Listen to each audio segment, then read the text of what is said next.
नमस्कार दोस्तों, हम फिर से लेकर आ चुके हैं आप लोगों के लिए शाम की सभी ताजा और बड़ी खबरें। फटाफट अंदाज में एक एक कर बताएंगे आपको इस देश और दुनिया से क्या बड़ी खबरें निकलकर सामने आ रही हैं। लेकिन उससे पहले दोस्तों एक नजर डालेंगे सुर्खियों पर।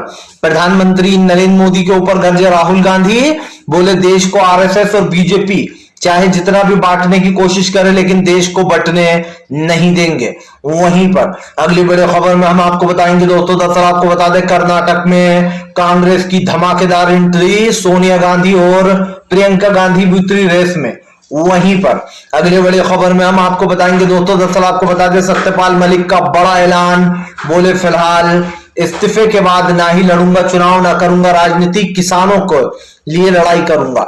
वहीं पर अगली बड़ी खबर में हम आपको बताएंगे दोस्तों जी, दरअसल आपको बता दे भारतीय जनता पार्टी को कर्नाटक में लगा बड़ा झटका, राहुल गांधी के आगे फीकी पड़ी मोदी सरकार। दोस्तों इसके बारे में भी आपको बताएंगे। वहीं पर प्रधानमंत्री नरेंद्र मोदी की रैली में दोस्तों नहीं आई भीड़, खाली पड़ी रही कुर्सियां, मोदी सरकार को लगा बड़ा झटका। वहीं पर अब कांग्रेस अध्यक्ष की लड़ाई दोस्तों तिरकिनी हो गई है। हालांकि दो नाम सबसे आगे चल रहा है, शशि थरूर और खड़से। हालांकि ये बताया जा रहा है कि खड़गे जो है दोस्तों वो शशि थरूर पर भारी पड़ते हुए नजर आ रहा है। वहीं पर अगली बड़ी खबर में हम आपको बताएंगे आजम खान को हाई कोर्ट से मिली राहत, योगी आदित्यनाथ को लगा बड़ा झटका।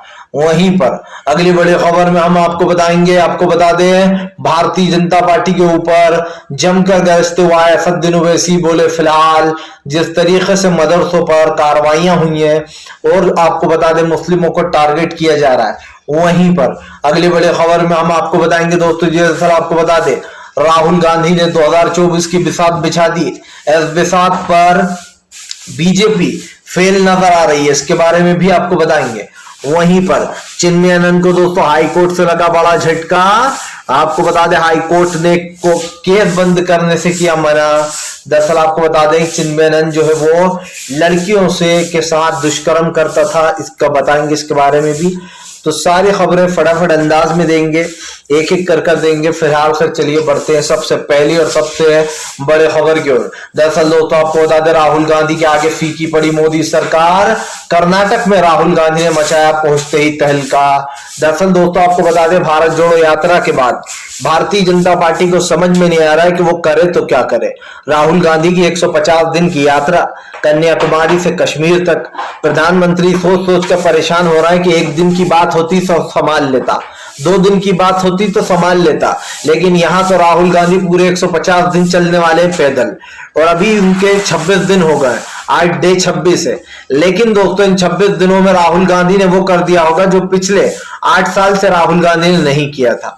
राहुल गांधी को इतने लोग जानने पहचानने लगे, इतना प्यार करने लगे, खास करके जो उनकी पॉपुलैरिटी बढ़ती जा रही है। जो एक अभी आपको पता हो सी वोटर ने एक सर्वे भी किया था, उसमें पता चला था कि 60% लोग राहुल गांधी के साथ हो गए। एक तरीके से लोकप्रियता उनकी इतनी बढ़ गई है। आपको बताते चले भारत जोड़ो यात्रा से राहुल गांधी को बहुत ज्यादा फायदा हो रहा है। सबसे बड़ी बात यह कि ये भारत जोड़ो यात्रा मोदी के हर रैली पर जो यहाँ पर भारी पड़ रही है। आप देखिए कर्नाटक में कल जन सैलाब उमड़ पड़ा, जैसे ही राहुल गांधी ने दोस्तों कर्नाटक में पैर रखा उसी वक्त से लड़ाई शुरू हो गई है। क्योंकि दोस्तों कर्नाटक बीजेपी शासित राज्य है, आप सब जानते हैं कि वहां पर बीजेपी की सरकार है। अब तक राहुल गांधी जहां पर चल रहे थे वहां पर बीजेपी की सरकार नहीं थी, राहुल गांधी की जहां यात्रा हो रही थी। लेकिन अब जहां राहुल गांधी ने कदम रख दिया दोस्तों वो हाल फिलहाल बीजेपी शासित राज्य है, यानी कि कर्नाटक। कर्नाटक में दोस्तों जैसे ही राहुल गांधी ने तहलका मचाया वैसे ही बीजेपी बौखला उठी, राहुल गांधी के पोस्टर फटवा दिए, जहां जहां उनके होर्डिंग लगाए गए थे। इसी को कहते हैं बौखलाहट। दरअसल बीजेपी समझ नहीं पा रही है कि राहुल गांधी की भारत जोड़ो यात्रा को कैसे रोका जाए। आप देखिए राजस्थान में बगावत हुई तब भी राहुल गांधी की भारत जोड़ो यात्रा नहीं रुकी, बीजेपी ने उनके गांव के विधायक खरीदे तब भी राहुल गांधी नहीं रुके। और यही कारण है जो बीजेपी समझ नहीं पा रही है कि आखिरकार इस यात्रा का अंत क्या है। बीजेपी को यह समझ में आ चुका है कि भारत जोड़ो यात्रा उसके अंत की शुरुआत है। जाहिर सी बात है कि देश में आज जो लोकप्रियता बढ़ रही है राहुल गांधी की, वो दोस्तों वोटों में तब्दील होगी, और जब ये वोटों में तब्दील होगी तो बीजेपी अपने आप सत्ता से बाहर होगी। चलिए बढ़ते हैं एक और अगली बिग ब्रेकिंग की तरफ। बता दोस्तों, सत्यपाल मलिक का बड़ा ऐलान, बोले फिलहाल इस्तीफे के बाद, रिटायरमेंट के बाद नहीं लड़ूंगा चुनाव, ना ही जाऊंगा राजनीति में, किसानों के लिए लड़ूंगा लड़ाई। आपको बता दें दोस्तों, सत्यपाल मलिक बीजेपी के राज्यपाल हैं, लेकिन उसके बावजूद भी दोस्तों आए दिन बीजेपी के खिलाफ ही मोर्चा खोल देते हैं, और उनको सल्यूट भी है, क्योंकि बहुत कम लोग होते हैं दोस्तों जो अपनी पार्टी पर हमला बोलते हैं उनके गलत पर। और सत्यपाल मलिक अच्छे से जानते हैं कि बीजेपी और खास करके नरेंद्र मोदी क्या कर रहा है। सत्यपाल मलिक ही वो इंसान है जिन्होंने बताया था कि कैसे मोदी ने किसानों के मरने पर उनसे कहा था मैं क्या करूं, क्या मेरी वजह से थोड़ी मरे वो लोग। और उसके बाद ये बयान उनका वायरल हो गया था। लोगों ने कहा था कि अगर प्रधानमंत्री की सोच ये है तो फिर आप समझिए दोस्तों कितनी घटिया सोच थी। लेकिन उसके बावजूद भी सत्यपाल मलिक ने कहा कि प्रधानमंत्री में घमंड आ गया दिल्ली आने के बाद। जब तक वो सीएम थे तब तक तो सब ठीक था, लेकिन जैसे ही आदमी दिल्ली आता है तो दिमाग खराब हो जाता है। दरअसल दोस्तों लोगों को लगता है कि अरे हम तो बहुत बड़े पद पे, हमसे बड़ा कोई हो ही नहीं सकता और ना कभी होगा। लेकिन लगता है प्रधानमंत्री ये बात भूल गए हैं कि इससे पहले भी कई लोग पीएम बन चुके हैं और वो भी सत्ता से बाहर जा चुके हैं। आज पीएम नरेंद्र मोदी भले ही इस देश के पीएम हो, कल नहीं होंगे दोस्तों, कल कोई और होगा सत्ता में। लेकिन ये बात बीजेपी को अभी समझ में नहीं आ रही। जब इंसान को दोस्तों चकाचौंध नजर आती है तो उसको उसके वो पुराने दिन याद नहीं आते, लेकिन जब वो फिर से उसी दिनों में पहुंचता है तब उसको पता चलता है कि आखिरकार हमने क्या गलती की है। और वही गलती का एहसास बहुत जल्दी बीजेपी को होगा। बीजेपी का एक एक नेता हवा में उड़ रहा है। आज दूसरों के ऊपर जब छापे पड़ रहे हैं तो ये लोग मजे ले रहे हैं, लेकिन जब दोस्तों कल इनके ऊपर छापे पड़ेंगे, कल इनकी संपत्तियां जब्त होंगी, जब कल इन लोगों को जेल में डाला जाएगा सालों साल, तब इनको पता चलेगा कि उन पर क्या बीतती थी जिनके ऊपर हमने गलत कार्रवाइयां की। आप देखिए आज ना खुलेआम कोई कुछ बोल सकता है, ना ही जो है अपनी राय व्यक्त कर सकता है। इनका बस ना चले, वरना ही पत्रकारों पर भी शिकंजा कस ले। हालांकि कई पत्रकारों पर कसते रहते हैं, लेकिन फिर भी पत्रकार इनसे डरते नहीं है। सबसे बड़ी बात यह दोस्तों, पत्रकार क्यों डरेगा, वो तो सच बताएगा, जो सच है वो सच बताएगा। भले ही गोदी मीडिया अपना काम ना करे, लेकिन दोस्तों पत्रकारों को पता है, खास करके यूट्यूब हो या मेनस्ट्री मीडिया तो अपना काम सही कर नहीं रही है, लेकिन हम लोग दोस्तों जो सोशल मीडिया पर हैं खास करके वो आपके सामने सच लाने की कोशिश करते हैं कि कम से कम जो मेन स्ट्रीम मीडिया आपको नहीं बता रही है दोस्तों, जो गोदी मीडिया में तब्दील हो चुकी है, जो मोदी सरकार के बारे में सिर्फ तारीफ ही करती है, कोई सा भी चैनल लगाओ वहां पर मोदी सरकार की तारीफ सुनने को मिलेगी और विपक्ष की बुराई। इससे तो ये पता चलता है कि दोस्तों आप समझिए इतना तो झुमका भी नहीं गिरा बरेली के बाजार में जितना कि गोदी मीडिया लगातार गिरती चली जा रही है। चलिए बढ़ते हैं एक और अगली बिग ब्रेकिंग की तरफ। बता दोस्तों अगली जो बड़ी खबर निकल कर आ रही है, उत्तर प्रदेश में राम राज्य नहीं दोस्तों बल्कि चल रहा है गुंडा राज्य। योगी आदित्यनाथ इस वीडियो को 10 बार फॉरवर्ड करके देखें तब उन्हें समझ में आएगा राम राज्य या रावण राज्य।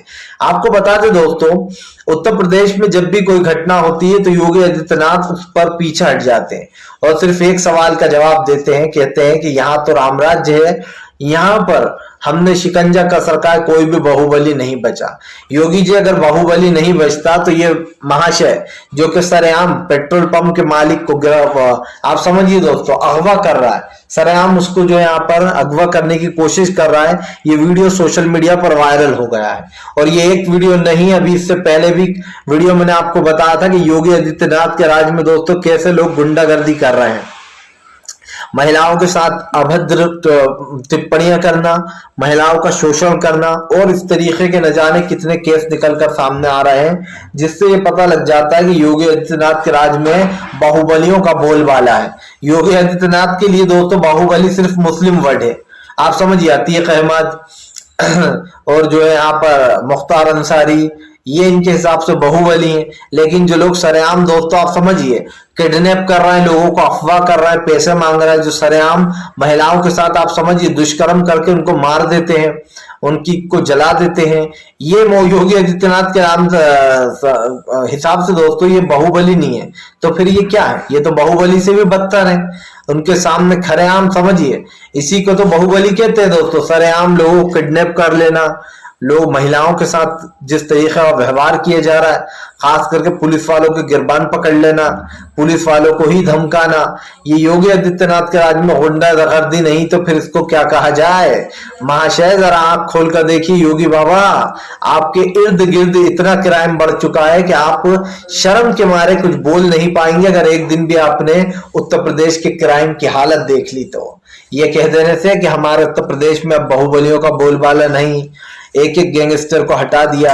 अरे योगी जी आप अपने आसपास तो देखिए, आपको हर जगह आपके राज्य में सिर्फ गुंडे मवाली और गैंगस्टर ही नजर आएंगे, और बाहुबली जो खुलेआम महिलाओं को किडनैप कर लेते हैं। आप समझिए, लोगों को किडनैप करके उनसे फिरौतियां मांगते हैं, आए दिन गोली चला देते हैं सरेआम खुलेआम, और ये चीजें नॉर्मल हो चुकी है उत्तर प्रदेश में। इसलिए अब इस पर बात करने का भी मन नहीं चाहता दोस्तों, क्योंकि भैया उत्तर प्रदेश के जो योगी महाराज है वो तो कहते हैं कि हमारा राज्य जो है दंगा मुक्त हो गया। वाह भैया, ये कैसा दंगा मुक्त राज्य है। पहली बार हमने देखा होगा कि क्राइम रेट बढ़ता चला जा रहा है, लेकिन योगी आदित्यनाथ कह रहे हैं कि हमारा उत्तर प्रदेश तो क्राइम मुक्त हो गया। चलिए बात है एक और अगली बिग ब्रेकिंग की तरफ। बता दोस्तों, प्रधानमंत्री नरेंद्र मोदी को लगा बड़ा झटका। रैली में दोस्तों भीड़ नदारत नहीं दिखी, मोदी सरकार की रैली में भीड़ लगा, सरकार को बड़ा झटका। जी हाँ, दरअसल दोस्तों आपको बता दें, प्रधानमंत्री नरेंद्र मोदी को बड़ा झटका लग गया है। आपको बता दें, कल प्रधानमंत्री नरेंद्र मोदी की रैली में भीड़ ही नहीं आई। प्रधानमंत्री ने सोचा था कि मैं बातें करूंगा, मेरी रैली में भीड़ आएगी, लेकिन अफसोस की बात यह है दोस्तों कि प्रधानमंत्री को लग गया बड़ा झटका और उनकी रैली से दोस्तों भीड़ नदारत रही। खैर ये तो हमें पता ही था कि प्रधानमंत्री की रैलियों में दोस्तों भीड़ का कोई अता पता होता नहीं है, लोगों को घसीट कर लाया जाता है। अब कल दोस्तों प्रधानमंत्री गुजरात में थे, लेकिन आपको बता दें प्रधानमंत्री नरेंद्र मोदी की रैली से भीड़ नदारत रही, और दूसरी तरफ राहुल गांधी ने तहलका मचा दिया। जहां एक तरफ राहुल गांधी की रैली में जन सैलाब दिखाई दे रहा था, तो वहीं दूसरी तरफ प्रधानमंत्री नरेंद्र मोदी की रैली जो थी दोस्तों वो खाली पड़ी हुई थी। लेकिन जरा इसके मतलब मायने समझिए दोस्तों आप। पहला तो ये कि प्रधानमंत्री नरेंद्र मोदी की रैली में कल एक बहुत बड़ी चीज हुई, वो ये दोस्तों कि प्रधानमंत्री नरेंद्र मोदी की रैली में कुर्सियां खाली पड़ी रही, लोगों का कोई अता पता नहीं रहा, लेकिन नरेंद्र मोदी भाषण देते रहे। इससे साफ दिखाई दे रहा है कि प्रधानमंत्री की बतौलेबाजी से अब लोग परेशान हो चुके हैं। ये जो रोज रोज जुमले छोड़े जाते हैं नए नए दोस्तों, हम ये करेंगे, हम जनता को नौकरी देंगे, युवाओं को बेरोजगारी दूर कर देंगे, राशन फ्री देंगे, महंगाई खत्म कर देंगे, ये बातें सुन सुनकर जनता पक चुकी है। उन्हें पता चल चुका है कि मेन मुद्दे से तो भागती है मोदी सरकार। मोदी सरकार ये बात नहीं कर रही है दोस्तों कि जो महंगाई बढ़ गई है उसको तत्काल में कम कर दिया जाएगा, जो पेट्रोल डीजल के दाम दोस्तों आतंकवाद की तरह लोगों पर पड़ रहे हैं इनको खत्म किया जाएगा। लेकिन अफसोस की बात यह है दोस्तों कि मोदी सरकार मेन मुद्दों से भागकर दूसरे मुद्दों पर बात करती है, ताकि जनता को दोस्तों ये पता ही ना चले कि देश में चल क्या रहा है। जाहिर सी बात है, अगर आप किसी एक मुद्दे पर बात करते हो और उस मुद्दे को दोस्तों आप समझते हो, तो सरकार को यह भी समझना चाहिए कि फिलहाल देश में चल क्या रहा है। लेकिन शायद दोस्तों प्रधानमंत्री नरेंद्र मोदी इस बात को समझना ही नहीं चाहते। देश की परिस्थितियां बदल रही हैं, महंगाई, बेरोजगारी, ये इन जैसे मुद्दे जो है दोस्तों वो आज आम हो चुके हैं। और नरेंद्र मोदी जब 2013 में सत्ता में आने वाले थे, 2014 में, उससे पहले मनमोहन सिंह साहब को इन्हीं मेन मुद्दों पर घेरा करते थे। 400 रुपए की गैस की टंकी पर स्मृति महारानी टंकी लेकर बैठ जाया करती थी, गला फाड़ा करती थी, तेज तेज चूड़ियां भेज दिया करती थी। लेकिन आज जब दोस्तों महंगाई चरम पर है तो स्मृति ईरानी गायब है। जी हाँ, मिस्टर इंडिया बन चुकी है वो। फिलहाल तो यही दिखाई दे रहा है कि मोदी सरकार की लोकप्रियता कम होती चली जा रही है, उधर राहुल गांधी की लोकप्रियता बढ़ती चली जा रही है।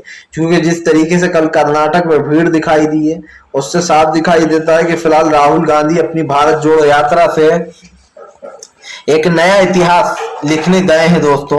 और ये जाहिर सी बात है कि अध्यक्ष पद के चुनाव पर इतना जोर नहीं दिया जा रहा है जितना राहुल की भारत जोड़ो यात्रा पर, क्योंकि सब जानते हैं दोस्तों कि भारत जोड़ो यात्रा ही राहुल गांधी के लिए संजीवनी का काम करने वाली है।